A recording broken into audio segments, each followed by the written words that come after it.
Hello everyone, welcome to Arts in Arlington, the show where we take a look at arts in the Arlington community. I'm Nicholas Henry. And I'm Austin White. We've got a great show for you today. We'll be taking a look at more independent artists in Arlington and an interview with AHS film teacher Mr. Ashby, and we'll be looking at art activities in Arlington Elementary. Arts in Arlington starts now. We got the arts. In Arlington, we got the arts. In Arlington, we got the arts. In Arlington, we got the arts. In Arlington, we got the arts. We got the arts. We got the arts. We got the arts. Hey, hey.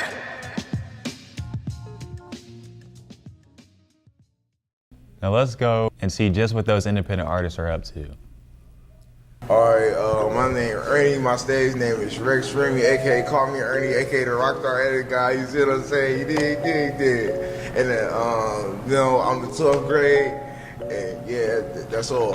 You smell me? I actually started last year, but I was trash. So I stopped, and then started again this year. And then I wouldn't say I take it serious, but it's just a little something, nothing crazy. I do music actually for a lot of reasons. It's some to release emotions, because the harder the song is, or the harder the beat is, or the slower the beat is what I'm feeling at that time. So if I make a song it's a hard bass and a hard song overall, it's trying to angry, you know what I'm saying? But if I make a slow song or something like that, then kind of in my feels. The biggest inspiration, in my opinion, is Jordan Lucas, because his lyrical abilities is crazy. The way he rolls syllables off his tongue, his speed, the way he crafts his music in general, and his inspirations will inspire him. So it's just and that's my man with a Z. So my biggest supporter is S-Mod, aka Muhammad. And my mom. I lied. Well, the type of music I make is depending on how I'm feeling at that time. So say for instance, if I'm angry, I make a hard song with a hard bass, and if I'm sad or something, I'm emotional in my feels type, that's when I make a little slower song or something like that. You dig. You know what I'm saying? One day, actually, I was on the game with my friend Alvin, and we were listening to the TK remixes everybody came out with, and I was just I want to make me a remix, TK. We were always on the game, well, me and him was on the game, and he was like, "Man, you want to make a song?" I was like, "Yeah." So I made a song, and it wasn't good, and people was telling me that it was due, so I was just I'm not putting it out. So I stopped, and then, so that's low-key how I got into music. To be honest, I was just doing it just to do it. There's not, I don't see myself in the future really taking it serious, but people say I should take it serious. If something take off or something like that, and you know what I'm saying, that's when I would go ahead and what I'm saying, just go ahead and go straight forward with it, man. Biggest accomplishment, dropping a song that people that people actually listen to, other than that, not crazy. What do I want people to take away from my music? Positive energy. That's one. You know what I'm saying? Get you hype. Sometimes chill out a little bit. No, it gets you hype. And it's not always depending on what lyrics I put in my songs. I'll spit real stuff. You know what I'm saying? All that shooting and everything, it's pointless. It's just, that's an entertainment, to be honest, but it just, be yourself, to be honest. Nobody wants you over.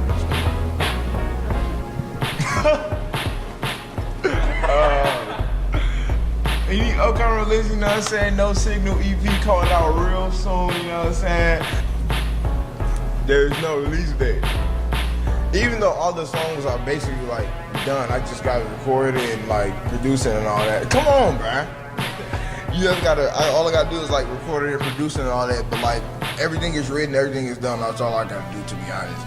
And I gotta wait on the dude who interviewed me. Yeah. SoundCloud, at Rex Remy, like I said about my YouTube, REXRENY, no spaces, both R's are capital. Yeah, that's on SoundCloud.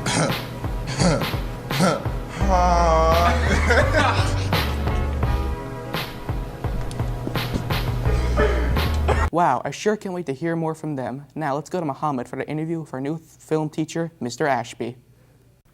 Welcome back to Arts in Arlington. Today I'm joined by Mr. Patrick Ashby about him being a teacher at Arlington High School. How long have you been teaching? This is my 8th year of teaching. Wow. Year 8. So what is different about teaching at Arlington in comparison to other schools you've taught at? Oh, well, I mean, it's very easy to do a comparison to last year because last year I was at an elementary school. So there's the age difference. I was in the Raleigh area, so there's just a geographic difference. And I was the librarian there last year, so it was just a completely different discipline than what I do here. So different across the board. So is this your first year teaching film, or? This is not my first year teaching film. So I did 6 years of film at Germantown High School, and then I did 1 year as a librarian, and now I'm back to film and video. Gotcha. What made you switch to library that year? Well, I had actually moved out of state in 2014, and I moved to Philadelphia, and then came back about 3 years later, and I was looking for work, and there were not any film positions, and so I figured, what else can I do in education? And library sciences is it. So that's what I did. Went and did that for a year, and then this opened up, and I was really grateful because I really do primarily enjoy teaching film. Yeah, so what got you into film? Oh man, I have been a movie lover since I was very, very little. My favorite memories as a kid are me and my brother and my dad going to the movies, and sometimes we would just spend the whole weekend there. This is before the days of Netflix, so if you wanted to binge, you either went to the rental store and got a bunch of videos, or you went to the theater and just watched movies all day, and we did both. So just a love of movies was instilled at me from a young age, and then it wasn't that long before I wanted to actually make them, and then wasn't that long before I wanted to teach them. So as a film teacher, what movies, what are your favorite movies? Which ones stand out to you the most? Oh man, that's such a loaded question, but I can talk about this year, some movies that have stood out that seem to be doing really well. The Truman Show does really well with my introduction students. That's something I hadn't shown to students before, so that was new for me to teach it, but see how students react to it. So that was pretty exciting. Singing in the Rain was another one. I was worried about Singing in the Rain in terms of people liking it, but it went over really well with the class, so that's good. I do like to show stuff that's older, maybe they haven't seen before, versus some recent stuff. But in my film theory class, we have watched some more recent stuff. Like right now we're doing The Dark Knight, and we're doing a mock trial where we put Batman on trial. So that's pretty exciting stuff that's going on right now. Do you feel like you watch movies differently now that you've learned about film in comparison to when? Yeah, certainly. When I actually started studying them, I watched them differently, but now I watch them differently on a different level as a teacher. I'm always watching stuff, trying to figure out if young people will like something. I'm always seeing how much a movie tests my patience, and then I'll know if it tests theirs. So I definitely look at movies differently. Gotcha. What made you want to teach it instead of you said you wanted to make films after you got into them so much, and then, so what made you go through the career path of teaching film instead of making films? Yeah, so I was interested in a lot of different things. Primarily, what I like doing is I like helping younger filmmakers. And so I really like seeing them take their first steps and then guiding them and directing them and giving them notes and feedback and really helping them become strong filmmakers. is something that is much more rewarding to me and also much less stress-inducing than actually making it myself. I still love to make projects, but there is something that's very gratifying about helping others see projects through. So what is your favorite part about teaching? Is it them taking that step, or is there like one thing that So, standouts? yeah, I mean, when you have a student from 9th grade and you have them all the way to 12th grade, when you're with someone for 4 years and you see how much they grow from day one till their last day of school, but then also what's really rewarding is actually having students who are actually working in the field. So those that actually are working for TV stations or actually are making documentaries or videos for YouTube, that is the best part, is to actually see them take what they have learned from you and actually putting it to practice in the real world and making a living at it. So seeing it carry on after the class. Yes, very much so, yes. Nice. So now that you're here at Arlington High School, what kind of work do you do with the PAVE program? So right now with the PAVE program, since it's sort of our foundation year, we're all sort of figuring out how this is going and working out the kinks. My primary responsibility right now is I have a list of students that I mentor, and so I am checking in with them and meeting with them periodically, making sure that they're doing everything they need to do to prepare themselves to go into this field once they graduate, whether that's creating an online portfolio or making sure that their grades are in order, they got the ACT score coming in, taking care of all those particulars to help them make that leap into college. Gotcha. So wanting them to carry on after through the PAVE program. Very much so, yeah. PAVE is sort of designed as this is something that you want to do for a living, for a job, college and career, and come to us and we'll help get you on that path. As sort of a way to really help someone's focus before they even get to college. Because we think about college a lot as, okay, now I can do what I want to do. And that's really changing. Now that's happening a lot at the high school level. Whatever you're interested in now, there's probably some kind of focus for it, some kind of outlet for it. And we're just glad that we can do it on such an expansive level with fine arts. So have you done a program like this before, or is this the first time you're working a program like PAVE? So we had a program at Germantown High School called the Kappa program. And so that's where students who were outside of the district could come and apply. Kappa is creative and performing arts, and it required an audition to get in and an interview, and sort of operated as students who wanted to have a focus on the arts. What makes the PAVE program particularly unique and different from that program is that we are gearing them for college, doing everything we can to have them ready and be successful. That's sort of the primary difference. Gotcha. So what is the most important thing that you want your students to take away from your class about film? Two things.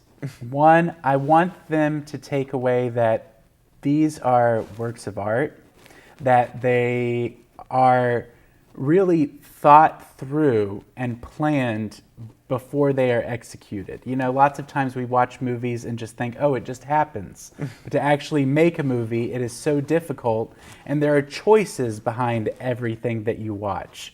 So to get people to realize that they're difficult to make, that they do require thought and planning and hard work, and that there is a choice behind everything that you see on the screen. That'd be number one. The second thing is to train your eye, because really some people do have a natural talent when it comes to camera work. Some people just have that eye, as we call it. Others, your eye needs to be trained. So we've got to get you to think, what are you looking for? What kind of shots do you want? Does this look visually interesting? Really pushing people to have their best work versus just, set a camera up and just shoot something. Yeah, so the two things would be understanding the effort that goes into film and then learning how to make a quality shot. Yes, exactly. Nice. So that's all we'll have for you guys today. Thank you so much, Mr. Ashby, for Thank you joining so us. Thank you much. for your time. And back to you guys at the studio. All right, what an informative and exciting interview, especially for people who are already in film theory, such as myself. Now let's finally check in and see what's going on with arts at Arlington Elementary. Okay, so this is my cave, and my second graders always do a prehistoric art lesson. They learn about the art of the caves in Lascaux, France. And we do a virtual tour, and they see what it looks like, and we talk about how it was discovered in the 1940s by some kids. And it's a really neat story, and the history of it is really amazing, because the caves were preserved for thousands of years without anyone knowing.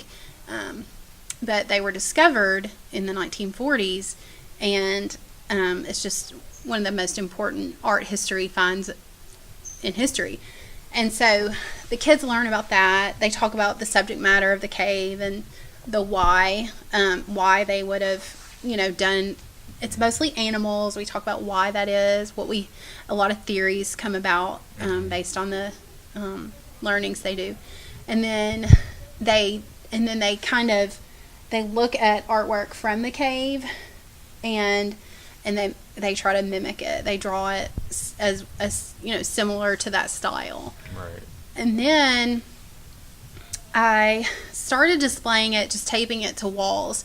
But then I was like, well, walls are so flat. This isn't really how I want it to be. But it was cool. It was okay. And last year I started hanging it I make my cave. I have basically an armature made of netting, and it's from floor to ceiling. It's from the ceiling all the way down.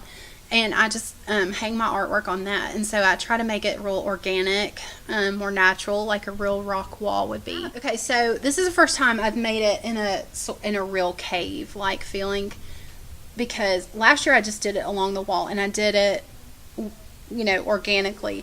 But this year I made it into the little cove of I have a little nook in my room. It's the perfect cave.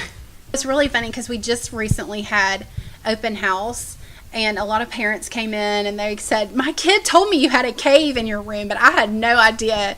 It's kind of, you can't really understand it until you come in and see it. And people, if you're in my classroom doorway, you can't see it. It's really in a nook that you can't see from the door. So you walk in, and it's a real experience to come in and realize what is going on in here. It is my goal to really inspire kids to use their imagination, to keep that going throughout their lives, to be creative.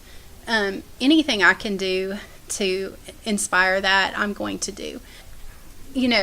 I really think kids feel excited when they come in and see it. They want to go. Can we go in the cave today? We try to read a story in the cave, or just use it as a full immersion experience of the learning they've done. And so I feel like that is, if they don't remember the content, they're at least going to have a memory of that experience. When they grow up, they'll be like, oh my gosh, I remember this cave in my art room. That's my hope. I like to make things that are, it's a little crazy to stay up here all night for a few nights of the week and hang it up, but I've had a really good response from the kids. They've really enjoyed it. It makes kids excited to come in. They want to come to school. They want to go. They don't want to miss art day. And it's not just because of this. It's because of because they know that something's going to be fun. They're going to do something cool. If there's ever a day where I plug in a movie and they didn't get to, draw, they walk out of here disappointed. Miss Gino, we didn't do art today. And I'm like, I know. Miss Gino's grades were due. I'm sorry. But you want to get them excited. My goal is for them to want to come to school every day, to feel like they're having fun at school. Right. I think if teachers can make school fun, their kids are going to learn, because their kids are going to be in the seats. They're going to be there. Right. We usually do some winter themes. We're going to do some reindeer paintings in kindergarten. That's always fun to get out those messy paints. And